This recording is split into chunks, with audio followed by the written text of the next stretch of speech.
Hello दोस्तों, नमस्कार। आपका स्वागत है प्राइम एजुकेशन चैनल में। आज हम लोग यूपी पेट परीक्षा से संबंधित कुछ महत्वपूर्ण प्रश्नों को हल करेंगे जो कि प्रैक्टिस सेट है। चलिए देखते हैं पहला प्रश्न कौन सा है। चलिए, पहला प्रश्न है, बिंदुसार किसका पुत्र था। दोस्तों, आपकी स्क्रीन पे पहला प्रश्न देखिए क्या है। बिंदुसार किसका पुत्र था। ऑप्शन देख लीजिए, अशोक का, अकबर का, चंद्रगुप्त मौर्य का, शिवाजी का। बिंदुसार किसका पुत्र था।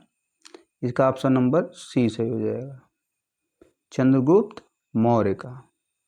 और बिंदुसार का पुत्र कौन था। बिंदुसार के पिता चंद्रगुप्त मौर्य थे, तो बिंदुसार का पुत्र जो था वह अशोक था। अशोक सम्राट बिंदुसार का पुत्र था और बिंदुसार जो है चंद्रगुप्त मौर्य के पुत्र थे। ठीक। अब बिंदुसार का शासन देखिए कब तक किया यह 298 ईसा पूर्व से 273 ईसा पूर्व तक शासन किया। ठीक। तो बिंदुसार किसका पुत्र था, चंद्रगुप्त मौर्य का। बिंदुसार जो है बिंदुसार का पुत्र कौन है, अशोक। और बिंदुसार का शासन कब से कब तक चला, 298 से 273 ईसा पूर्व तक। ठीक है, क्लियर हो गया। आगे बढ़ते देखिए दूसरा ऑप्शन देखते हैं। दूसरा ऑप्शन देखिए, दूसरा क्वेश्चन, त्रिपिटक डैश किसकी पवित्र पुस्तक है। त्रिपिटक मतलब जिसमें 3 भाग थे। इसके 3 भाग थे, विनय पिटक, सुत्त पिटक, अभिधम्म पिटक। यह कि बौद्ध धर्म की पवित्र पुस्तक है। ऑप्शन में देखिए, ऑप्शन नंबर सी है। क्वेश्चन फिर से देख लीजिए, त्रिपिटक डैश किसकी पवित्र पुस्तक है। ऑप्शन ए सिख धर्म, ऑप्शन बी जैन धर्म, सी बौद्ध धर्म, डी मुस्लिम धर्म। तो इसका जो सही ऑप्शन हो जाएगा सी बौद्ध धर्म। ठीक है।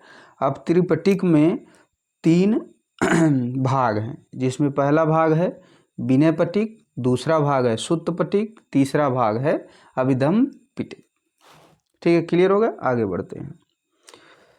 तीसरा देखिए, पाल साम्राज्य का प्रथम शासक कौन था। पाल साम्राज्य का या पाल वंश का प्रथम शासक कौन था। ऑप्शन देखते हैं, गोपाल, विवयन नाथन,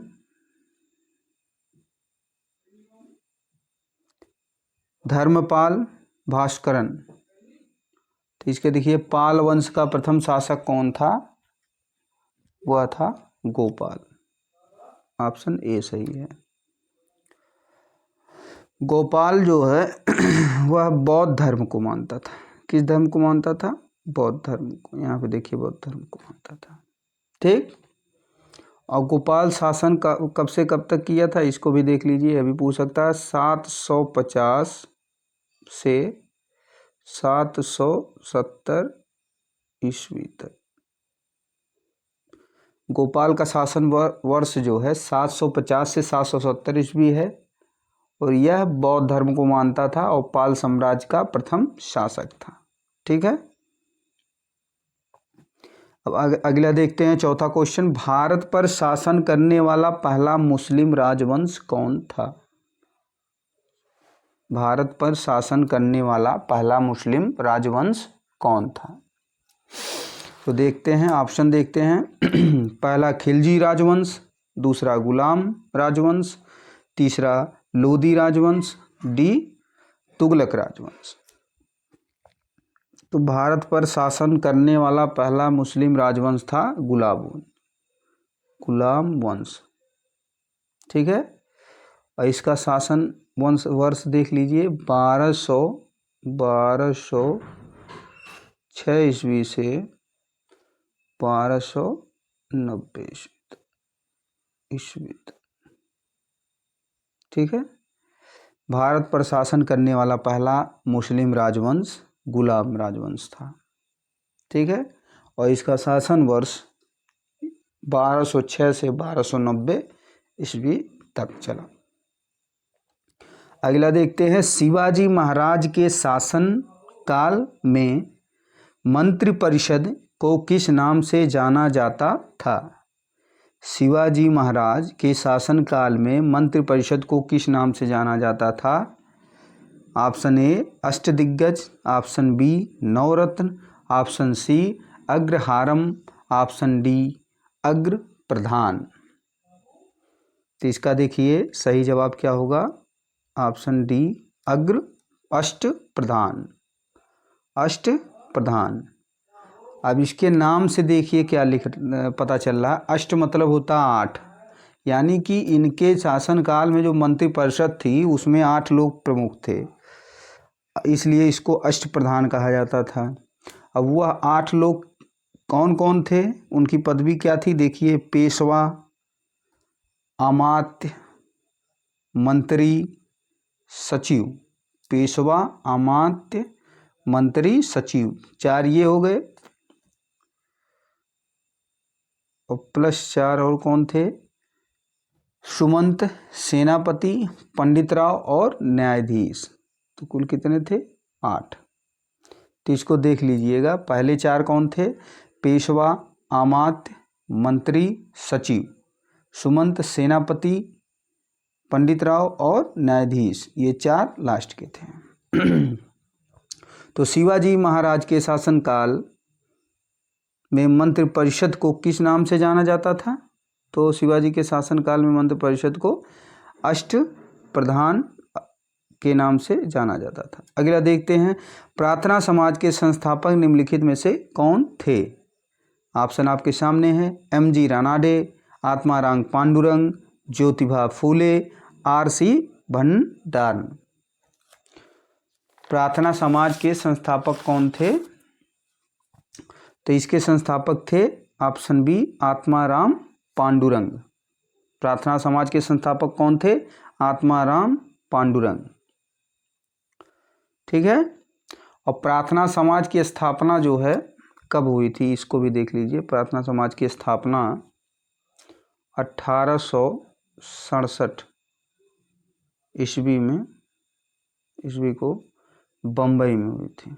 बम्बई, जो कि वर्तमान मुंबई है, इसको पहले बम्बई कहते थे, मुंबई। ठीक, और आत्माराम पांडुरंग ने, एक प्रश्न और पूछ सकता, आत्माराम पांडुरंग ने प्रार्थना समाज की स्थापना किसकी प्रेरणा से की? तो यह किसकी प्रेरणा से की? प्रेरणा इनको किसका मिला? प्रेरणा इनको मिला था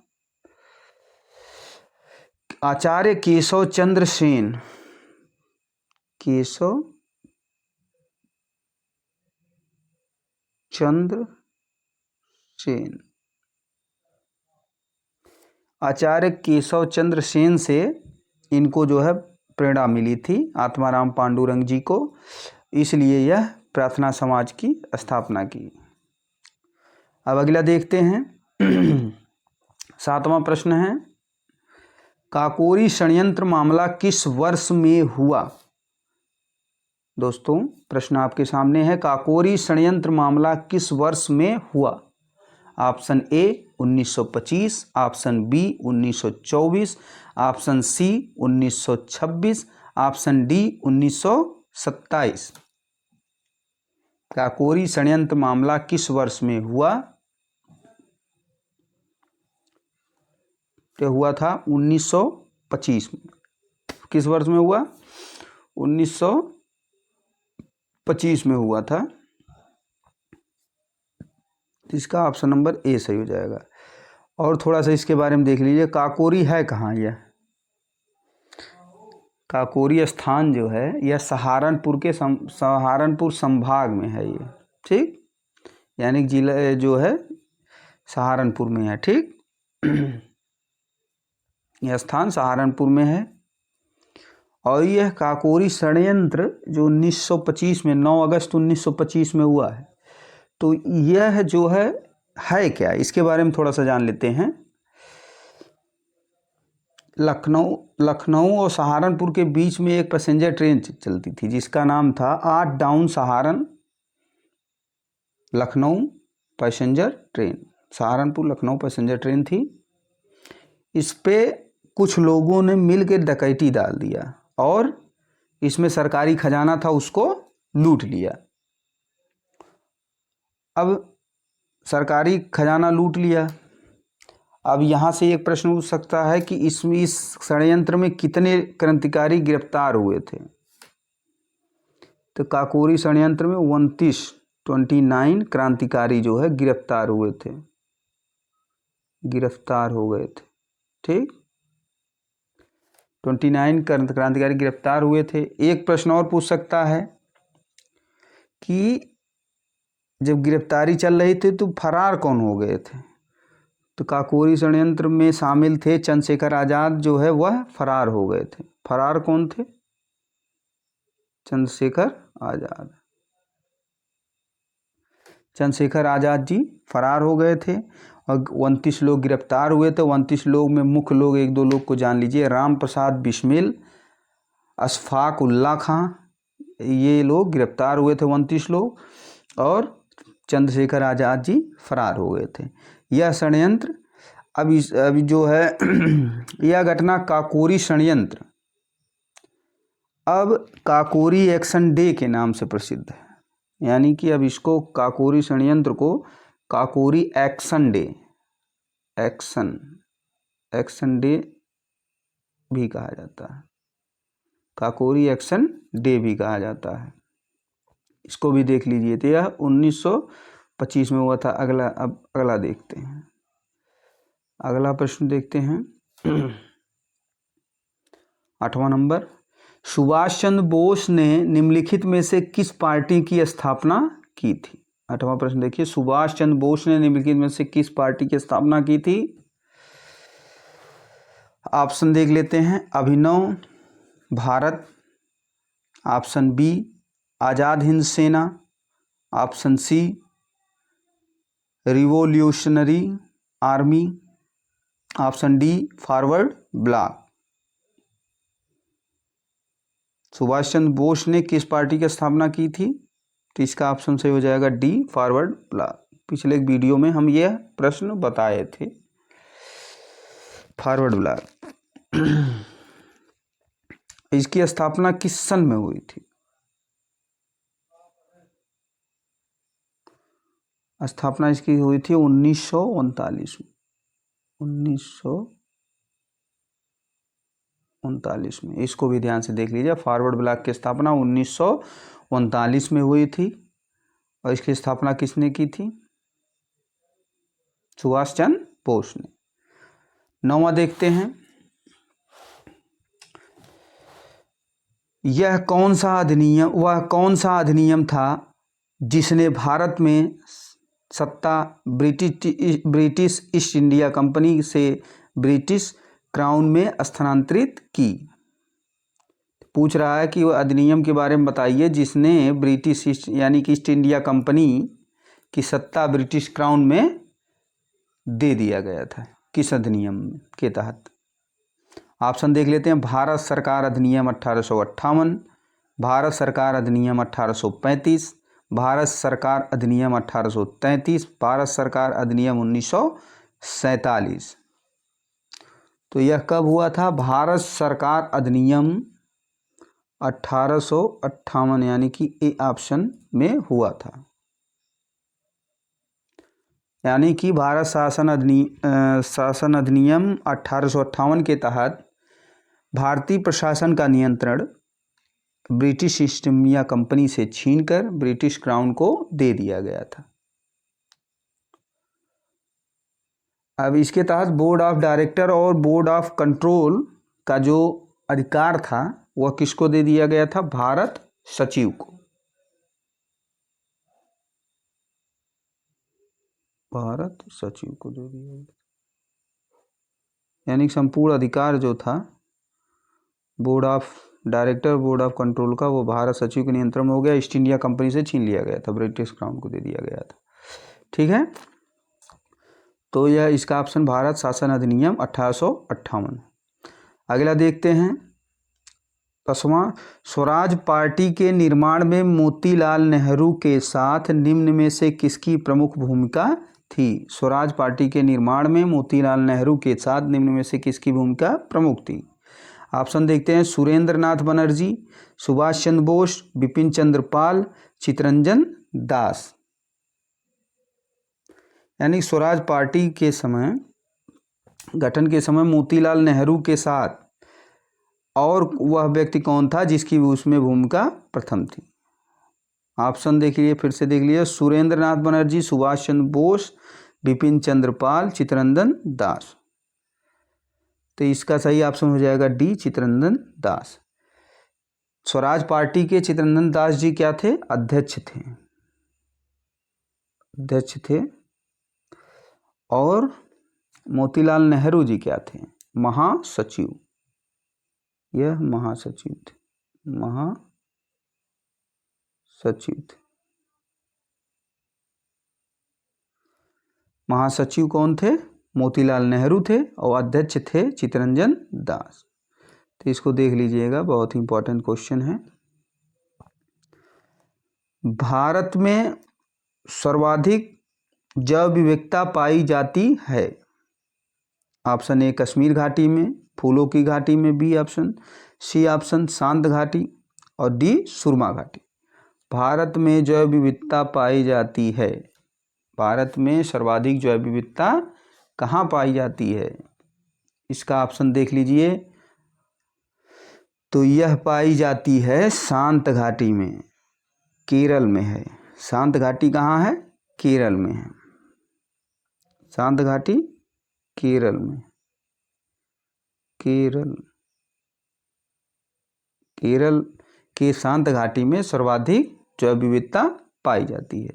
12वां क्वेश्चन देखते हैं, कहाँ भागीरथी और अलकनंदा मिलकर गंगा बन जाती है? भागीरथी और अलकनंदा मिलकर गंगा किस जगह पे बन जाती है? तो इसका ऑप्शन देखते हैं, कर्णप्रयाग, देवप्रयाग, रुद्रप्रयाग, गंगोत्री। इसका सही आंसर बताइए। कर्णप्रयाग, देवप्रयाग, रुद्रप्रयाग, गंगोत्री। तो कहाँ हो जाते हैं? गंगा कहाँ हो जाती है दोनों नदियाँ मिलके? देवप्रयाग में, यानी कि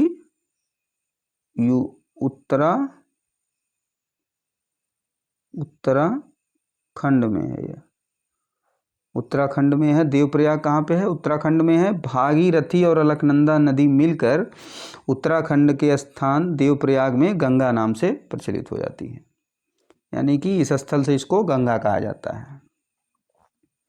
इसको देख लीजिएगा। अगला प्रश्न देखते हैं, कौन सा ग्रह सबसे चमकीला है? ऑप्शन देखिए, मंगल, शुक्र, बुध, बृहस्पति। सबसे चमकीला ग्रह कौन सा है? शुक्र होता है। ऑप्शन बी सही है। इसको सांझ का तारा या भोर का तारा भी कहा जाता है। शुक्र को सांझ का तारा या भोर का तारा कहा जाता है। इसको भी ध्यान से देख लीजिएगा, कभी कभी यह भी पूछ देता है। 14वां क्वेश्चन देखते हैं, दुनिया की सबसे बड़ी ताजे पानी की झील। दुनिया की सबसे बड़ी ताजे पानी की झील देख लीजिए। ऑप्शन, लेक सुपीरियर झील, लेक विक्टोरिया झील, हार्ड इस्वान झील, या डी ऑप्शन, इसमें से कोई नहीं। दुनिया की सबसे बड़ी ताजे पानी की झील, ये कौन सी झील है? सुपीरियर झील है। इसका ऑप्शन ए सही हो जाएगा। यह ताजे पानी की झील है। विश्व की सबसे, चलिए एक प्रश्न बताइए आप लोग, विश्व की सबसे बड़ी झील कौन सी है? खारे पानी की विश्व की सबसे बड़ी झील कौन सी है? कैस्पियन सागर। ताजे पानी की झील सुपीरियर झील है, खारे पानी की झील कौन सी है? वह है कैस्पियन सागर। तो इसको भी देख लीजिए। अगला क्वेश्चन देखते हैं, दक्षिण भारत की सबसे ऊंची चोटी कौन है? दक्षिण भारत की सबसे ऊंची चोटी कौन सा है? ऑप्शन देखते हैं, अनाईमुड़ी, दोदाबेट्टा, अमरकंटक, महेंद्रगिरी। दक्षिण भारत की सबसे ऊंची चोटी कौन सा है? ऑप्शन बताइए इसका। ऑप्शन सही हो जाएगा इसका ए, अनाईमुड़ी। और दोदा बेट्टा के बारे में थोड़ा सा देख लीजिए। अनाईमुड़ी की ऊंचाई लगभग देख लीजिए, ऊंचाई इसकी जो है 2695 मीटर लगभग है, 2695 मीटर है। दोदा बेट्टा के बारे में जान लीजिए। यह जो है नीलगिरी पहाड़ी की सबसे ऊंची चोटी है। अगर अनाईमुड़ी तो दक्षिण भारत की सबसे ऊंची चोटी है, लेकिन दोदा बेट्टा के बारे में पूछ लेता है तो वो बताएंगे आप लोग कि नीलगिरी पहाड़ी की सबसे ऊंची चोटी है।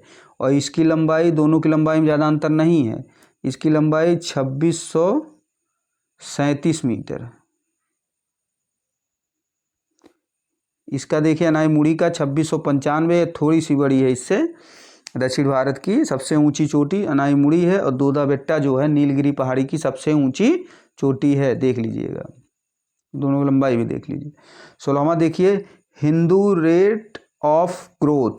हिंदू रेट ऑफ ग्रोथ शब्द किसने प्रस्तावित किया था? हिंदू रेट ऑफ ग्रोथ शब्द किसने प्रस्तावित किया था? इसको देख लेते हैं। हिंदू रेट ऑफ ग्रोथ किसने प्रस्तावित किया था? यह किया था, ऑप्शन देख लेते हैं, अमर्त्य सेन, राजकृष्णा, VKRV राव, कौशिक बासु। तो इसका सही ऑप्शन है बी, राजकृष्णा जी इसके सही आंसर है। यह हिंदू रेट ऑफ ग्रोथ शब्द जो है भारतीय अर्थव्यवस्था यानी GDP की न्यूनतम वृद्धि दर से संबंधित थी। यह GDP की न्यूनतम वृद्धि दर से संबंधित थी, तो इसके बारे में थोड़ा सा समझ लीजिएगा। The Hindu rate of growth यह GDP की न्यूनतम वृद्धि दर से संबंधित थी। Hindu rate of growth GDP की न्यूनतम वृद्धि दर से संबंधित थी। 17वां देखते हैं, भारत के कृषि क्षेत्र में सामान्यतः किस प्रकार की बेरोजगारी पाई जाती है? पहला प्रतिरोधात्मक बेरोजगारी, दूसरा रचनात्मक बेरोजगारी, तीसरा प्रच्छन्न बेरोजगारी, चौथा स्वैच्छिक बेरोजगारी। तो इसका सही आंसर है प्रच्छन्न बेरोजगारी। अगला देखते हैं। अगला प्रश्न देखते हैं, भारत में हरित क्रांति का जनक किसे कहा जाता है? भारत में हरित क्रांति का जनक किसे कहा जाता है? इसको देख लेते हैं। भारत में हरित क्रांति का जनक किसे कहा जाता है? भारत में हरित क्रांति का जनक ऑप्शन अमर्त्य सेन, MS स्वामीनाथन और वान नील डॉक्टर मिशेल। तो ये तो बहुत ही आसान क्वेश्चन है। हरित क्रांति का जनक जो है MS स्वामीनाथन जी को कहा जाता है। अगला देखते हैं, श्वेत क्रांति का संबंध किससे है? दूध, मछली, फसल, अंडा। तो श्वेत क्रांति का जो है संबंध किससे है? दूध से। वित्तीय वर्ष 2022-23 में राजकोषीय घाटे का अनुमान क्या है? GDP का 3.6%, GDP का 6%, GDP का 5.9%, GDP का 6.4%। तो देखिए 2022-23 में राजकोषीय घाटे का अनुमान क्या है? तो वह है GDP का 6.4%। इसका ऑप्शन नंबर डी सही हो जाएगा। अगला क्वेश्चन देखते हैं, संविधान के 73वें संशोधन द्वारा पंचायतों को निर्दिष्ट किए जाने वाले कार्य निम्नलिखित में वर्णित हैं। यानी कि सीधे भाषा में समझते हैं इसको, 73वें संविधान संशोधन द्वारा पंचायत कहाँ पे, पंचायत के बारे में किस अनुसूची में दिया गया है? पंचायत यहाँ पे देखिए, पंचायत आ गया तो आप यहाँ पे समझ लीजिए पंचायत की संविधान संशोधन में दिया गया है, किस सूची में दिया गया है। देखिए कौन सी अनुसूची में दिया गया है? पहला ऑप्शन है 11वीं अनुसूची, 10वीं अनुसूची, 13वीं, 12वीं अनुसूची। तो पंचायतों का गठन 11वीं अनुसूची में किया गया है। ठीक है, इसको देख लीजिएगा, बहुत ही इंपॉर्टेंट क्वेश्चन है, बहुत पेपरों में अक्सर पूछ लेता है ये। देखिए आज का लास्ट क्वेश्चन देखते हैं, यदि सरकार राज्यसभा में पराजित हो जाए तो क्या होगा? यदि सरकार राज्यसभा में पराजित हो जाए तो क्या होगा? ऑप्शन देखते हैं। प्रधानमंत्री अपना त्यागपत्र दे देता है, संसद भंग हो जाती है, राष्ट्रपति शासन लागू हो जाता है, उपयुक्त में से कुछ नहीं होता है। तो इसका ऑप्शन से हो जाएगा डी, इसका कोई असर नहीं पड़ेगा, क्योंकि अनुच्छेद 75(3) के अनुसार सरकार लोकसभा में सामूहिक रूप से उत्तरदायी होता है। ठीक है, लोकसभा में सामूहिक रूप से उत्तरदायी किस अनुच्छेद में होता है? 75(3) के अनुसार। तो इसको देख लीजिए, अनुच्छेद 75 का 3 के अनुसार राज्य सरकार लोकसभा में सामूहिक रूप से उत्तरदायी होता है, इसलिए इस पे इसका कोई असर नहीं पड़ेगा। दोस्तों, आज का सेशन यहीं पे समाप्त होता है। धन्यवाद।